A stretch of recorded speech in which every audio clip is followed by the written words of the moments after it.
G'day ladies and gents, welcome to South Oz Moto. Today I'm not going to get on the bike, I'm just going to look at the bike. As I've mentioned before, I was brought up on dirt bikes. I lived on Kangaroo Island, which was mostly dirt roads, so it made sense. I had road bikes there, but it made sense to own a dirt bike, so I had motocross bikes and big trail bikes and that sort of thing. But I never thought I'd buy an adventure bike until I actually wanted one for a certain trip, which we haven't done yet. And I looked and researched all the bikes on the market, and my research brought me to this. This is a 2014 VStrom, Suzuki VStrom 650. And I'm just going to go over the whole bike. There's probably only a handful of things I don't like on this bike, but there's a lot of things I do like. They're 650 V-twin liquid cooled, chain drive, alloy wheels. But yeah, there are so many things on this bike that I really like. So I will go over it front to back. Give you a look around it first. This one's in really good nick. I bought it at 20,000 kilometres, I think. I've done a couple of thousand Ks on it. It hasn't missed a beat. Changed the oil, that's all I've done. So yeah, we'll start at the front. Right, they got twin discs, a 19-inch front wheel, twin discs. There's one of the things I don't like about it is the fact that it's got alloy wheels.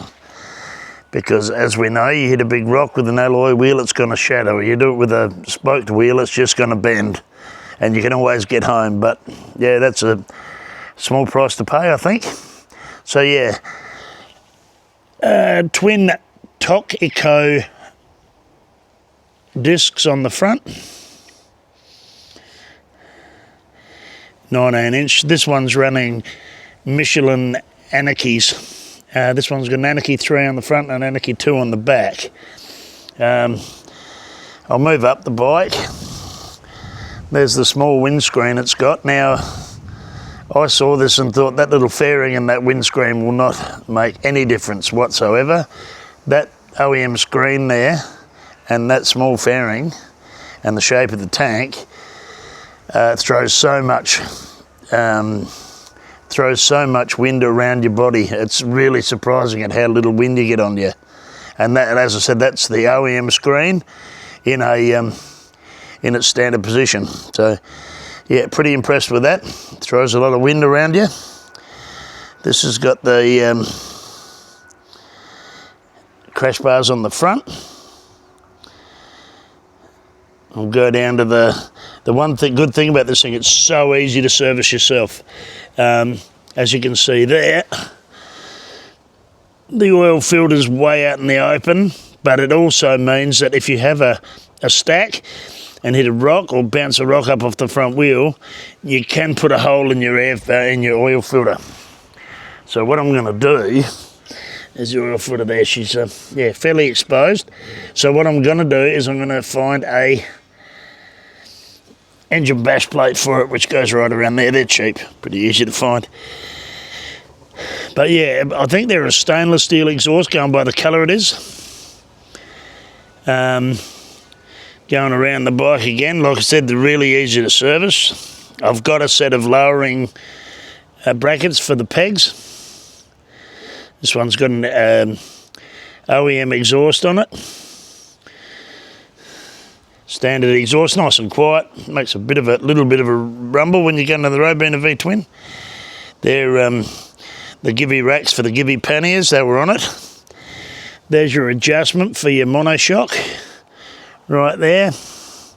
Yeah, a lot of people say that the suspension on them isn't real good. I find it pretty good.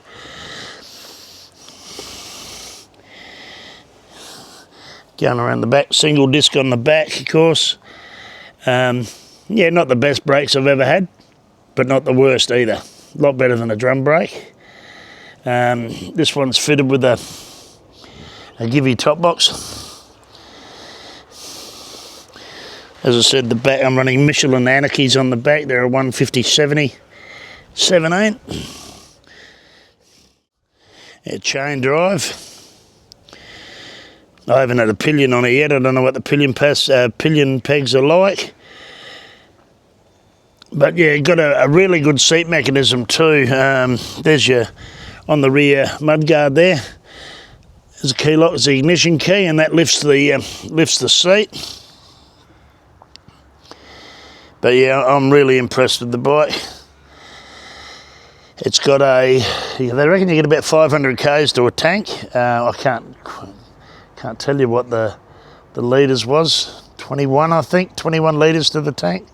This one's fitted with heated grips, Oxford heated grips, which are great in the winter. First time I've ever used them.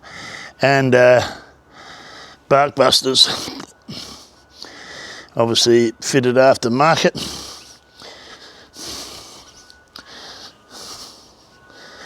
Give her a start up.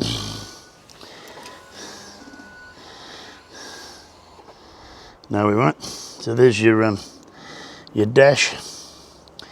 Fairly simple.